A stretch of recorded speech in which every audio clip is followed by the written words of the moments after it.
ନବୀନଙ୍କ ରାସ୍ତାରେ ଗଲେ ମୋଦି। ଆଗାମୀ ଲୋକସଭା ନିର୍ବାଚନକୁ ଦୃଷ୍ଟିରେ ରଖି ମୋଦି ଖେଳିଲେ କୃଷକ କାର୍ଡ। ବଜେଟରେ କୃଷକଙ୍କୁ ଆକର୍ଷିତ କରିବା ପାଇଁ ବଡ଼ ଘୋଷଣା କରିଛନ୍ତି ମୋଦି ସରକାର। ବଜେଟରେ ହୋଇଥିବା ଘୋଷଣା ଅନୁସାରେ 2 ହେକ୍ଟରରୁ କମ୍ ଜମି ଥିବା ଚାଷୀଙ୍କୁ ବାର୍ଷିକ 6,000 ଟଙ୍କା ସହାୟତା ମିଳିବ। ତାହା ସମ୍ପୃକ୍ତ କୃଷକଙ୍କ ଜମାଖାତାରେ ସିଧାସଳଖ ଜମା କରାଯିବ। ପିଏମ୍ କିଷାନ ଯୋଜନାରେ ଲାଭ ପାଇବେ ଚାଷୀ। ପ୍ରଥମ କିସ୍ତିରେ 2,000 ଟଙ୍କା ସିଧାସଳଖ ଚାଷୀଙ୍କ ଖାତାକୁ ଯିବ।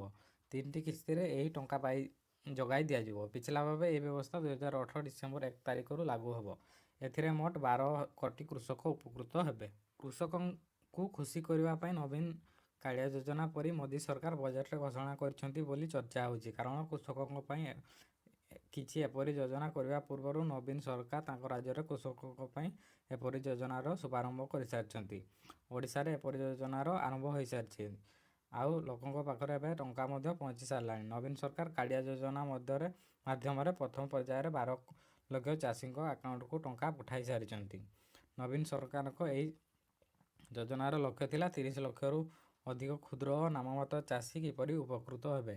କାଳିଆ ଯୋଜନା ଅନୁସାରେ ପ୍ରତି ଚାଷୀ ପରିବାରକୁ ଉଭୟ ଖରିଫ ଓ ରବି ଫସଲ ପାଇଁ 5,000 ଟଙ୍କା ସହାୟତା ଦିଆଯିବ।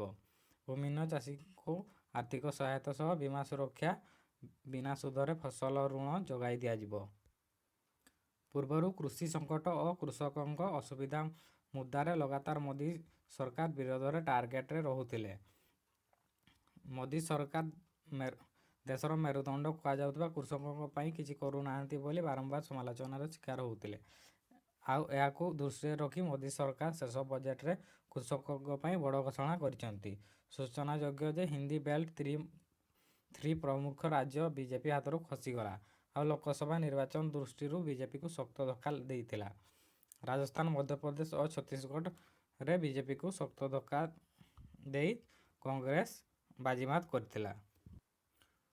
କୃଷିଙ୍କୁ ଋଣ ଛାଡ଼ ପ୍ରତିଶ୍ରୁତି ଦେଇ ବାଜି ମାରିନେଲା କଂଗ୍ରେସ। ତେବେ କଂଗ୍ରେସ ଯେ କେବଳ ପ୍ରତିଶ୍ରୁତି ଦେଇନଥିଲା ତା ନୁହେଁ, ନିର୍ବାଚନ ଜିତିବା ପରେ ଋଣ ଛାଡ଼ ପ୍ରତିଶ୍ରୁତିକୁ ପାଳନ ମଧ୍ୟ କରିଥିଲା।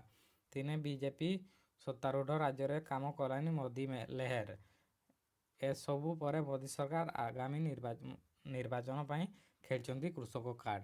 ଆଗାମୀ ଲୋକସଭା ନିର୍ବାଚନରେ କୃଷକଙ୍କୁ ଫୋକସରେ ରଖି ତିଆରି କରିଛନ୍ତି ଚଳିତ ବଜେଟ।